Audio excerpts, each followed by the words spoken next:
ओम श्री गणेशाय नमः। नमस्कार दर्शक मित्रों, स्वागत है आप सभी का हमारे यूट्यूब चैनल सत्यम में। दोस्तों, आज हम घर के मुख्य द्वार पर भूलकर भी ऐसे कार्य नहीं करने चाहिए जिसकी आपके जीवन में धन की हानि हो सकती है।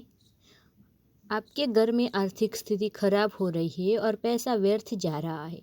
कमा तो रहे हैं लेकिन पैसा वेस्ट ही गुजर जाता है। घर के मुख्य द्वार पर आपको क्या रखना चाहिए और क्या नहीं रखना चाहिए, इस बारे में आज हम आपसे बात करने वाले हैं। आप अपने प्रवेश द्वार पर क्या रखें और क्या न रखें, इस वीडियो पर बने रहेगा।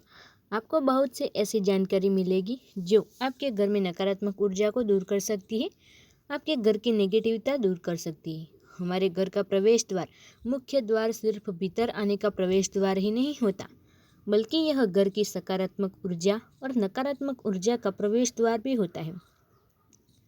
यह किसी एक जगह है जहाँ से हम बाहरी दुनिया से जाकर घर में प्रवेश करते हैं और वही स्थान है जहाँ से लक्ष्मी और अच्छी किस्मत हमारे घर में प्रवेश करती है। इसलिए घर के मुख्य द्वार पर अच्छी तरह से सजावट रखनी चाहिए और घर के मुख्य द्वार पर ऐसे भी कोई चीज़ ना रखें जिससे माता लक्ष्मी रुष्ट हो जाए। आपके घर के मुख्य द्वार पर कांटेदार पौधे बिल्कुल नहीं होने चाहिए, इस बात का विशेष ध्यान रखें। गुलाब का पौधा भी अगर आप लगा रहे हैं तो घर की छत पर या फिर साइड में लगाएं, घर के मुख्य द्वार के सामने ना लगाएं। सुबह के समय आप जब भी उठें तो घर के मुख्य द्वार पर थोड़ा सा जल जरूर छिड़कें।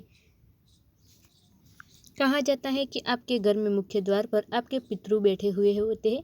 प्यास के बारे में आपसे याचना करनी चाहिए। सबसे पहले आप पानी ज़रूर छोड़ दें, पानी ज़रूर छिड़के जिससे कि आपके पितृ आपसे खुश रहे, आपको अच्छा आशीर्वाद दे, आपके घर में लक्ष्मी हमेशा प्रवेश करे। इसलिए आप अपने मुख्य द्वार को साफ सुथरा रखें, बिल्कुल गंदा नहीं रखना चाहिए। अपने मुख्य द्वार पर हर रोज़ पोछा झाड़ू लगाकर साफ सुथरा रखें, इससे माता लक्ष्मी आपके घर में प्रवेश करती है। आप इस बात का ध्यान रखें कि सुबह और शाम के वक्त आपका प्रवेश द्वार बंद नहीं रखना चाहिए। सुबह और शाम के वक्त भगवान के आगमन का समय होता है। इस बात का विशेष ध्यान रखें कि आप द्वार खुला हुआ होना चाहिए। आपके मुख्य द्वार पर गंदी वस्तुओं जैसे कि चप्पल जूते बिल्कुल ना रखें, जैसे कि डस्टबिन ना रखें। घर के दरवाजे के बाहर फिर आप जूते चप्पल उतार देते हैं और घर के मुख्य द्वार के सामने उतार देते हैं। उन चीज़ों को अलग से साइड में रखना चाहिए जिसके माता लक्ष्मी रुष्ट न हो जाए, लक्ष्मी प्रवेश करे। घर में मुख्य द्वार पर बहुत से लोग मनी प्लांट को सजाकर पौधों को घर के मुख्य द्वार पर लटका देते हैं। ऐसा करना वास्तु के हिसाब से ठीक नहीं माना जाता। घर के मुख्य द्वार के पास धन के पौधों को नहीं रखना चाहिए। मनी प्लांट को थोड़ा साइड में रखना चाहिए। क्या कि मनी प्लांट कहा जाता है कि मनी प्लांट को घर में दाएं हाथ की तरफ रखना चाहिए और मुख्य द्वार के बाजू से रखना चाहिए, जिससे कि हमारे घर में आने वाले मेहमान और अन्य लोगों की, जो भी बाहरी व्यक्ति आ रहा है, उसकी नज़र सीधे मनी प्लांट पर ना पड़े, क्योंकि हमारे घर में मनी प्लांट ही ग्रोथ, हमारे घर में मनी से ही जुड़ी हुई होती है, धन से जुड़ी हुई होती है। और यदि बाहरी लोगों की नज़र उस पर पड़ जाती है तो धन संबंधित कष्ट उठाना पड़ता है। तो आप इस बात का विशेष ध्यान रखें। घर के मुख्य द्वार के सामने आप तुलसी का पौधा अवश्य लगा कर रखें। तुलसी आपकी हर समस्या का समाधान निकाल देती है, तो माता लक्ष्मी का प्रतीक मानी गई है। उसे अपने मुख्य द्वार के सामने ज़रूर लगाएं।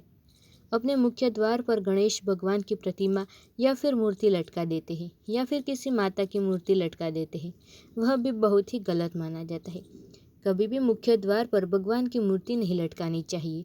आप अंदर से भगवान की मूर्ति लगा सकते हैं, पर उस बात का ध्यान रखें कि बाहर जाने वाली मूर्ति नहीं लगानी चाहिए। लक्ष्मी अंदर आती हुई नजर आनी चाहिए, घर के बाहर जाती हुई नजर नहीं आनी चाहिए। इस बात का ध्यान रखें। आप अगर घर से बाहर निकलते हैं तो आपको लक्ष्मी माता का मुख्य दिखाना चाहिए, बाहर की तरफ आते हुए आपको देखना नहीं चाहिए कि आप अंदर आते हैं तो समय माता लक्ष्मी को देखें। आप इस बात का विशेष ध्यान रखें। माता लक्ष्मी के पद चिन्ह भी ऐसे स्थान पर लगाए जहाँ मुख्य द्वार हो, जहाँ पर आपके पैर ना पड़ते हैं, और कूड़ा कचरा नहीं होना चाहिए। माता लक्ष्मी के पैरों के चिन्ह अपने मुख्य द्वार पर कुमकुम या हल्दी दोनों से तरफ स्वास्तिक जरूर बनाए। कई लोग की आदत होती है कि अपने घर के मुख्य द्वार के बाहर झाड़ू रख देते हैं, तो झाड़ू घर के मुख्य द्वार के बाहर नहीं रखी जाती। इस बात का विशेष ध्यान रखें। झाड़ू को अपने घर में ऐसे स्थान पर रखें जहां लोगों की नज़र नहीं पड़ती हो। झाड़ू को हमेशा लेटा करके रखना चाहिए और अपने मुख्य द्वार को हमेशा साफ सुथरा रखना चाहिए। हमेशा ध्यान रहे कि आपका मुख्य द्वार आप रंगोली बना रहे हैं या फिर आप हल्दी से स्वस्तिक ज़रूर बना लें। मुख्य द्वार पर तोरण भी बांध सकते हैं। अशोक के पत्तों के या फिर पान के पत्तों के, आम के पत्तों के भी आप तोरण बना सकते हैं। आर्टिफिशियल तोरण की आप लटका सकते हैं, क्योंकि जब भी आप मुख्य द्वार पर सजा हुआ मिलता है तो भगवान हमेशा आपके घर में प्रवेश करते हैं। माता लक्ष्मी के साथ साथ सभी देवी देवता आपके घर में ही निवास करते हैं, तो इस बात का विशेष रूप से ध्यान रखें। अपने प्रवेश द्वार पर माता लक्ष्मी के चरण हमेशा लगाकर रखें। मुख्य द्वार को हमेशा खूबसूरत बनाए रखें, सजावट करके रखें। हमेशा अपने घर के जाले ज़रूर निकाल दें। घर में जाले दिखाई नहीं देने चाहिए, वो अच्छी बात नहीं होती। इससे हमारे घर में दरिद्रता आती है, क्योंकि वह दरिद्रता की निशानी मानी जाती है। अपने घर को हमेशा साफ सुथरा रखें, जिससे कि आपके घर में पॉजिटिव बनी रहे। दर्शकों, आप आर्थिक स्थिति के परेशान हैं तो माता लक्ष्मी का हमेशा पूजन करें। आपके घर में माता लक्ष्मी हमेशा आप कमल गट्टे अर्पित करें। इस सोमवार की अष्टमी को और माता लक्ष्मी की विधि विधान से पूजा करें। शुक्रवार के दिन माता लक्ष्मी की विधि विधान से पूजा करें। उसमें 33 कोटि देवी देवता आपके घर में विराजमान रहते हैं। इसीलिए गौ माता को हमेशा अपने द्वार पर आए तो उन्हें रोटी या फिर कुछ खाने की सामग्री जरूर गाय माता को खिला दीजिए। हमेशा पूजा भी करें, तिलक लगाए, जिससे कि माता लक्ष्मी आप पर प्रसन्न रहे, क्योंकि गौ माता में 33 देवी देवता कोटि रहते हैं। मुख्य द्वार पर अगर गौ माता आपको दिखाई दे तो आप उन्हें भूखा निराश होकर नहीं जाने देना चाहिए। दोस्तों, आपको हमारी जानकारी पसंद आई हो तो वीडियो को लाइक, शेयर, कमेंट करें और चैनल पे नए हैं तो चैनल को सब्सक्राइब ज़रूर करें ऐसे ही जानकारी देखने के लिए। उम्मीद है आपको हमारी जानकारी पसंद आई होगी। धन्यवाद।